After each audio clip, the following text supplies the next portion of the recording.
ഹരേ കൃഷ്ണ. ഇനി നമുക്ക് 7ാമത്തെ ശ്ലോകം നോക്കാം. നവാഭവൻ യോഗി വരാനവാന്യേ ത്വപാലയൻ ഭാരതവർഷഖണ്ഡാൻ സൈകാത്വശീതിസ്തവ ശേഷപുത്രാസ്തപോബലാൽ ഭൂസുരഭൂയമീയോ.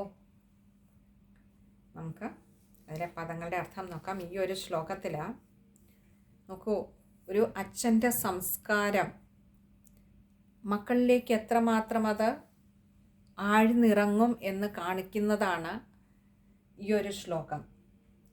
നവാഭവൻ, നവ അഭവൻ ആണ് നവാഭവൻ. നവ എന്ന് പറഞ്ഞാൽ 9, അഭവൻ എന്ന് പറഞ്ഞാൽ അങ്ങനെ ആയിത്തീർന്നു. നമ്മൾ തൊട്ടു മുൻപുള്ള ശ്ലോകത്തിൽ പറഞ്ഞിരുന്നു 100 പുത്രന്മാരുണ്ടായി ഋഷഭ മഹാരാജാവിനും ജയന്തി എന്ന് പറയുന്ന ദേവേന്ദ്രപുത്രിക്കും എന്ന് പറഞ്ഞിരുന്നു. അതിൽ 9 പേര് യോഗിവര, യോഗീശ്വരന്മാരായി. വര എന്ന് പറഞ്ഞാൽ ശ്രേഷ്ഠൻ എന്നർത്ഥം. യോഗി ശ്രേഷ്ഠന്മാരായി തീർന്നു എന്ന് പറഞ്ഞാൽ 9 പേര് യോഗീശ്വരന്മാരായി തീർന്നു. അവർ പിന്നീട് നവയോഗികൾ എന്ന പേരിൽ അറിയപ്പെടുകയും ചെയ്തു. ഇനി നവാന്യേ, നവ അന്യയാണ് നവാന്യേ. മറ്റുള്ള, അന്യ എന്ന് പറഞ്ഞാൽ മറ്റുള്ള, നവ 9, മറ്റുള്ള 9 പേര്. അപ്പോൾ ഈ 100 പേരുടെ ചരിത്രമാണ് ഇനി അടുത്ത പറയുന്നത്. 9 പേര് നവയോഗികൾ എന്ന് പറയുന്ന യോഗീശ്വരന്മാരായി തീർന്നു. മറ്റുള്ള 9 പേരാകട്ടെ ത്വപാലയൻ, തു അപാലയൻ ആണ് ത്വപാലയൻ. തു എന്ന് പറഞ്ഞാൽ ആകട്ടെ, മറ്റുള്ള 9 പേരാകട്ടെ അപാലയൻ എന്ന് പറഞ്ഞാൽ പരിപാലിച്ചു. എന്താ? ഭാരതവർഷഖണ്ഡാൻ. ഈ ഭാരതവർഷത്തിൻ്റെ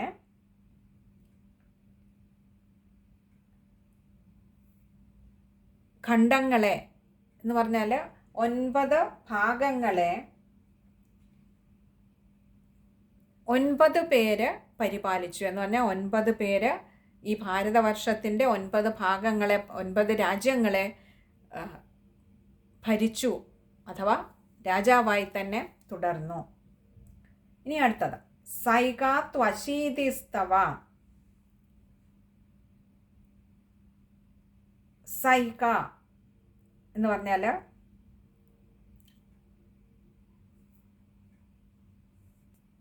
സ ഏകാണ് സൈക.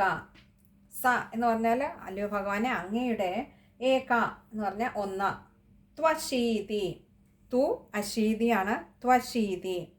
തു എന്ന് പറഞ്ഞാൽ ആകട്ടെ, അശീതി എന്ന് പറഞ്ഞാൽ 80. അപ്പോൾ ഏക അശീതി 81, 80ഉം ഒന്നും കൂടി ചേർന്ന് 81 പേര് എന്ത് ചെയ്തു?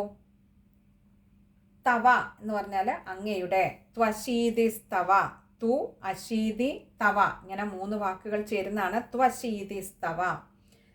അങ്ങനെയുള്ള ബാക്കിയുള്ള 81 പേര് ശേഷപുത്രാസ്തപോബലാൽ, ശേഷപുത്രാഹ, ബാക്കിയുള്ള ശേഷിച്ച 81 പേര്. നമ്മൾ 9 പേരുടെ ആദ്യം പറഞ്ഞ നവയോഗികളായി, പിന്നീടുള്ള 9 പേര് ഭാരതവർഷത്തിൻ്റെ 9 ഖണ്ഡങ്ങളെ അവർ ഭരിച്ചു. ബാക്കിയുള്ള 81 പേരാകട്ടെ ശേഷപുത്ര, ബാക്കിയുള്ള 81 ശേഷിച്ച പുത്രന്മാരാകട്ടെ തപോബലാത്, ശേഷപുത്രാസ്തപോബലാത്. അപ്പോൾ ശേഷപുത്രാഹ തപോബലാത്. ഇങ്ങനെ രണ്ട് വാക്കുകൾ ചേരുന്നതാണ്. ശേഷപുത്രാസ് തപോബലാത്. തപോബലാത് എന്ന് പറഞ്ഞാൽ തങ്ങളുടെ തപശക്തി കൊണ്ട് ഭൂസുരഭൂയമീയോ, ഭൂസുരഭൂയം ഈയുഹു, ഇങ്ങനെ രണ്ട് വാക്കുകൾ ചേരുന്നതാണ് ഭൂസുരഭൂയമീയു. ഭൂസുരഭൂയം എന്ന് പറഞ്ഞാൽ ബ്രാഹ്മണ്യം, ഈയു എന്ന് പറഞ്ഞാൽ പ്രാപിച്ചു, സ്വീകരിച്ചു. അപ്പോൾ ശേഷിച്ച 81 പേര് ബ്രാഹ്മണ്യം സ്വീകരിച്ചു. അപ്പോൾ രാജ്യം ഭരിക്കുന്ന ക്ഷത്രിയരായിരുന്നിട്ട് പോലും തങ്ങളുടെ തപോബലം കൊണ്ട് ബ്രാഹ്മണ്യം സ്വീകരിച്ചു എന്ന് പറഞ്ഞാൽ അവരൊക്കെ ആ ഈശ്വര സേവപാതയിലേക്ക് മാറി. നോക്കൂ, ഇവിടെ ഋഷഭ മഹാരാജാവ് നല്ലൊരു യോഗിയായിരുന്നു. തൻ്റെ തപോബലം കൊണ്ട് ദേവേന്ദ്രനെ പോലും മുട്ടുകുത്തിച്ച നല്ലൊരു യോഗിയായിരുന്നു. അതേസമയം നല്ലൊരു ഭരണകർത്താവും കൂടിയായിരുന്നു. അതുകൊണ്ട് തന്നെ ആ ഋഷഭ മഹാരാജാവിൻ്റെ പുത്രന്മാരൊക്കെ അതേ വഴിയിലേക്ക് തന്നെയാണ് ഇങ്ങനെ വഴിമാറിയത്. 9 പേര് നവയോഗികളായി മാറിയെങ്കിൽ 9 പേര് ആ ഭാരതവർഷത്തെ പല ഖണ്ഡങ്ങളാക്കി വിഭജിച്ചുകൊണ്ട് ആ 9 ഖണ്ഡങ്ങളെ പരിപാലിച്ചു, നല്ല രാജാക്കന്മാരായി മാറി. പിന്നീടുള്ള 81 പേരാകട്ടെ തങ്ങളുടെ യോഗബലം കൊണ്ട് അച്ഛനെ പോലെ തന്നെ നല്ല യോഗബലം ഉള്ളവരായിരുന്നു. ആ തപോബലം കൊണ്ട് ബ്രാഹ്മണ്യം സ്വീകരിച്ച് അങ്ങനെ ഈശ്വര സേവയ്ക്കായി മാറുകയും ചെയ്തു. ഒരച്ഛനിൽ എത്രമാത്രം സംസ്കാരം ഏതൊക്കെ രീതിയിലുണ്ടോ അത് വലിയൊരളവ് വരെ മക്കളെ സ്വാധീനിക്കും എന്നുള്ളതിനൊരു ഉദാഹരണമാണിത്. നല്ലൊരു രാജാവും നല്ലൊരു യോഗിയുമായിരുന്ന ഋഷഭ മഹാരാജാവിൻ്റെ പുത്രന്മാരൊക്കെ അതേ പാതയിലേക്ക് വന്നപ്പോൾ നമുക്ക് കാണിച്ചു തരുന്നത് അതാണ്.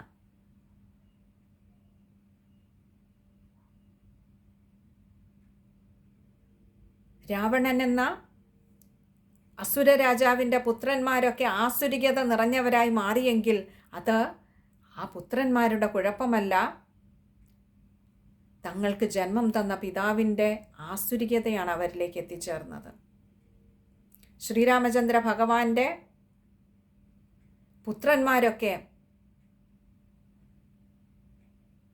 ലവനും കുശനുമൊക്കെ ആ ഒരു ആധ്യാത്മിക സംസ്കാരം അവരിലുണ്ടായെങ്കിൽ അത് അവർക്ക് ജന്മം പകർന്ന ആ ശ്രീരാമചന്ദ്ര ഭഗവാന്റെ സംസ്കാരമാണത്. തീർച്ചയായും വാൽമീകി മഹർഷിയുടെ ആശ്രമത്തിൽ വളർന്നതുകൊണ്ട് തന്നെ ആധ്യാത്മികതയ്ക്ക് ഏറെ പ്രാധാന്യമുള്ള ഒരു സംസ്കാരം അവരിൽ ഉണ്ടായിട്ടുണ്ടാവാം. പക്ഷേ അതിനു മുൻപ് ആ സംസ്കാരം അവരുടെ ഉള്ളിൽ ഉണ്ടായത് ശ്രീരാമചന്ദ്ര ഭഗവാന്റെ പുത്രനായതുകൊണ്ടാണ്. നമ്മുടെ ഉള്ളിൽ ആ ഒരു സംസ്കാരത്തിൻ്റെ ഒരു അണു ഉണ്ടെങ്കിൽ മാത്രമേ അതിനനുകൂലമായ ഒരു സാഹചര്യം വരുമ്പോൾ അത് മുളച്ചു പൊന്തുകയുള്ളൂ. ഇല്ല എങ്കിൽ എത്ര സംസ്കാരപൂർണമായ ഒരു അന്തരീക്ഷത്തിൽ ചെന്ന് പെട്ടാലും തൻ്റെ ഉള്ളിൽ ഉറങ്ങിക്കിടക്കുന്ന സംസ്കാരമേ പുറത്തു വരൂ.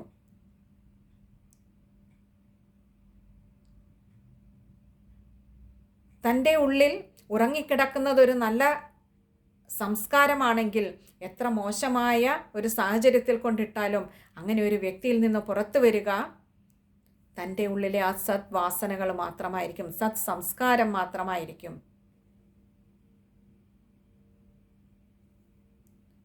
താമരത്തണ്ടിനെ ഏതൊരു ചെളിയിൽ കൊണ്ടിട്ടാലും അത് താമരയായി നിലനിൽക്കുന്നത് അതിൻ്റെ ഉള്ളിലെ ആ ഒരു സത്തായ ഗുണം കൊണ്ടാണ് എന്ന് പറഞ്ഞതുപോലെ ഇവിടെയും ആ ഋഷഭ മഹാരാജാവിൻ്റെ മക്കളൊക്കെയും ഋഷഭ മഹാരാജാവ് കാണിച്ചു കൊടുത്ത അതേ പാതയിലൂടെ തന്നെ വന്നു. നമുക്കിനിയും ആ ശ്ലോകം ഒന്നുകൂടി നോക്കാം. നവാഭവൻ യോഗി വരാനവാന്യേ ത്വപാലയൻ ഭാരതവർഷഖണ്ഡാൻ സൈകാത്വശീതിസ്തവ ശേഷപുത്രാസ്തപോബലാൽ ഭൂസുരഭൂയമീയോ. നമുക്ക് ആ ശ്ലോകം വായിക്കുമ്പോൾ ശ്രദ്ധിക്കേണ്ട കാര്യങ്ങൾ, നവാഭവനാണ്. അത് നവാഭവൻ, അത് അങ്ങനെ എടുക്കുമ്പോൾ തന്നെ അത് വരും. പിന്നെ അടുത്ത ത്വപാലയൻ, തു അപാലയനാണ്. അതുകൊണ്ട് തന്നെ ത്വ എന്ന അക്ഷരത്തിന് അകാരം കൊടുത്തു വായിക്കുക, ത്വപാലയൻ. പിന്നെ അടുത്തത് ത്വശീതിസ്തവ, തു അശീതിയാണ്. അതുകൊണ്ട് തന്നെ ത്വശീതിസ്തവ, സ ജോയിൻ ചെയ്യാൻ വന്നാണ്. തു അശീതി തവ ആണ്. 3 വാക്കുകളുണ്ട് അതിൽ. പിന്നെ അടുത്തത് ശേഷപുത്രാസ്തപോബലാൽ, അവിടെ ശേഷപുത്രാ തപോബലാൽ, ഇങ്ങനെ 2 വാക്കുകൾ ചേരുന്നുണ്ട് അവിടെ. അത് ചേർത്ത് വായിക്കാൻ പറ്റുന്നില്ല എങ്കിൽ തുടക്കക്കാർക്ക് സൈകാത്വ ശീതിസ്തവ ശേഷപുത്രാ എന്നവിടെ ദീർഘം കൊടുത്ത് വിസർഗം കൊടുത്ത് നിർത്തിക്കൊണ്ട് തപോബലാൽ എന്ന് താഴെ വായിക്കാവുന്നതാണ്. അതല്ല എങ്കിൽ ശേഷപുത്രാസ്തപോബലാൽ. പിന്നെ അടുത്ത ഭൂസുരഭൂയമീയു, അവിടെ ഭൂസുരഭൂയം ഈയു ആണ്. അതുകൊണ്ട് മാ ഈയു ഇകാരം നീട്ടിയെടുത്തുകൊണ്ട് വായിക്കുക. അതുപോലെ അവിടെ ഒരു വിസർഗവും ഉണ്ടെന്ന് ശ്രദ്ധിക്കുക. ഇനി അടുത്തത് 8ാമത്തെ ശ്ലോകം. ഉക്ത്വാസുതേഭ്യോധ മുനീന്ദ്രമധ്യേ വിരക്തിഭക്ത്യന്വിതമുക്തിമാർഗം സ്വയം ഗതഃ പാരമഹംസ്യ വൃത്തിം മഥാ ജഡോന്മത്തപിശാചചര്യാം. നമുക്ക് ആ ശ്ലോകത്തിൻ്റെ അർത്ഥം നോക്കാം. ഉക്ത്വാ സുതേഭ്യോധ മുനീന്ദ്രമധ്യേ. ഉക്ത്വാ, ഉക്ത്വ എന്ന് പറഞ്ഞാൽ പറയുക, ഇവിടെ ഉപദേശിക്കുക എന്നുള്ള അർത്ഥത്തിലാണ്. സുതേഭ്യോധ, സുതേഭ്യഃ അഥ, ഇങ്ങനെ 2 വാക്കുകൾ ചേരുന്നതാണ് സുതേഭ്യോധ. സുതേഭ്യ എന്ന് പറഞ്ഞാൽ പുത്രന്മാർക്ക്, അഥ അനന്തരം പുത്രന്മാർക്ക്, മുനീന്ദ്രമധ്യേ മുനീന്ദ്രന്മാരുടെ മധ്യേ നടുവിൽ വെച്ച് എന്താ വിരക്തിഭക്ത്യന്വിത മുക്തിമാർഗം. വിരക്തി ഭക്തി മുക്തിമാർഗം, അന്വിത എന്ന് പറഞ്ഞാൽ അതിനോട് കൂടി. അപ്പോൾ ഈ വൈരാഗ്യം വിരക്തി എന്ന് പറയുന്നത് ഭക്തി, ഇത് രണ്ടിനോടും ചേർന്ന് മാത്രമേ മുക്തിമാർഗം അഥവാ ഇതിലൂടെ സഞ്ചരിച്ചാൽ മാത്രമേ മുക്തിമാർഗത്തിൽ എത്തുകയുള്ളൂ.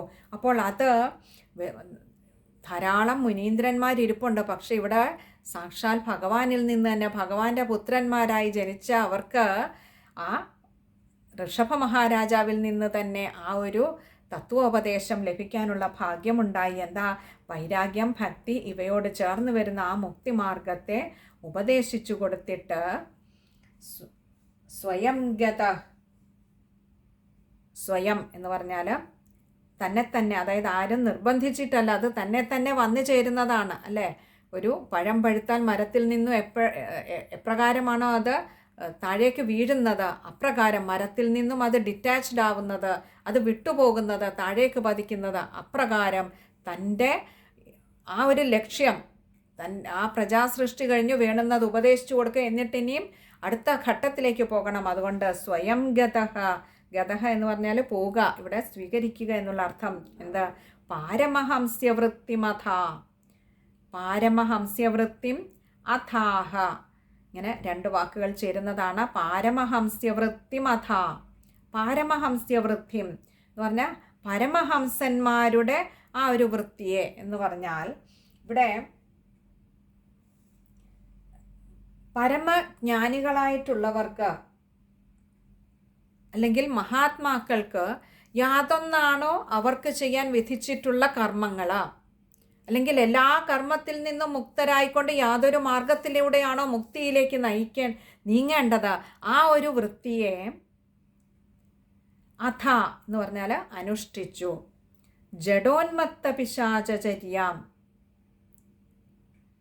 ജഡോന്മത്ത പിശാചചര്യാം, ജഡൻ ഉന്മത്തൻ എന്ന് പറഞ്ഞാൽ ഭ്രാന്തമായിട്ട് നടക്കുന്നവർ, പിശാചചര്യാം പിശാചുക്കളുടെ ചര്യകളെ അനുഷ്ഠിച്ചു എന്ന് പറഞ്ഞാൽ ഈ ദേഹബോധം വിട്ടുകഴിഞ്ഞാൽ ഈ ഇങ്ങനെയുള്ളവരെയൊക്കെ നമ്മൾ നോക്കിയാൽ ജഡൻ ഇങ്ങനെ ഭ്രാന്തമായി നടക്കുന്നവർ, ഉന്മത്തരായി നടക്കുന്നവർ, പിശാച് ഇവരുടെയൊക്കെ ചര്യകളെ നമ്മൾ നോക്കിയാൽ കാണാം, ഈ ദേഹബോധം അവർക്ക് തീരെയില്ല.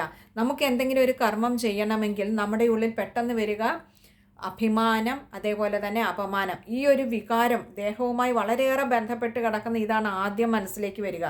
അതേസമയം നമ്മൾ ഈ പറഞ്ഞ കൂട്ടർക്ക്, ജഡൻ, ഉന്മത്തൻ, പിശാച്, ഇവർക്കൊന്നും തന്നെ ദേഹബോധം തീരെയില്ല. അതുകൊണ്ട് തന്നെ മുഴുവൻ സമയവും ഈശ്വരിങ്കലെ ആ ഒരു ഈശ്വര വിചാരത്തിൽ മാത്രം മതിമറന്ന് ജീവിക്കാൻ, ദേഹബോധം തീരെയില്ലാതെ ജീവിക്കുവാനായി പഠിച്ച്, അതാണ് പറഞ്ഞത് പാരമഹംസ്യവൃത്തിയും, അങ്ങനെയുള്ളവരെ പോലെയുള്ള ആ പ്രവൃത്തികൾ, ആ വൃത്തികൾ, ആ ചര്യകളെ അനുഷ്ഠിച്ചു. ആര്? ഋഷഭ മഹാരാജാവ്. തൻ്റെ ഉത്തരവാദിത്വങ്ങളൊക്കെ കഴിഞ്ഞിരിക്കുന്നു. പുത്രന്മാരെ, അതായത് രാജ്യഭാരത്തിൽ താല്പര്യമുള്ളവരെ രാജ്യഭാരം ഏൽപ്പിച്ചു. 9 പേര് നവയോഗികളായി പോയി കഴിഞ്ഞിരിക്കുന്നു. അവരെ ഇനി ഒന്നും ഉപദേശിച്ചു കൊടുക്കാനില്ല. ബാക്കിയുള്ള 81 പേര് ബ്രാഹ്മണ്യം സ്വീകരിച്ചു. അവർക്ക് വേണ്ട മാർഗങ്ങളും ഉപദേശിച്ചു നൽകി.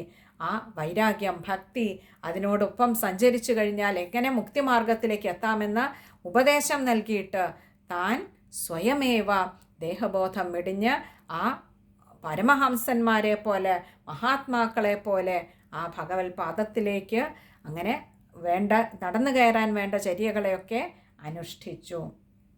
ഇനി നമുക്ക് ആ ശ്ലോകം ഒന്നുകൂടി നോക്കാം. ഉക്ത്വാ സുതേഭ്യോധ മുനീന്ദ്രമധ്യേ വിരക്തിഭക്ത്യന്വിതമുക്തിമാർഗം സ്വയം ഗതഃ പാരമഹംസ്യവൃത്തിം മഥാ ജഡോന്മത്തപിശാചചര്യാം. ആ ശ്ലോകം വായിക്കുമ്പോൾ ശ്രദ്ധിക്കേണ്ട കാര്യങ്ങൾ: സുതേഭ്യോധ, അവിടെ വിസർഗമുണ്ട്, ഓകാരം നീട്ടിയെടുക്കുക.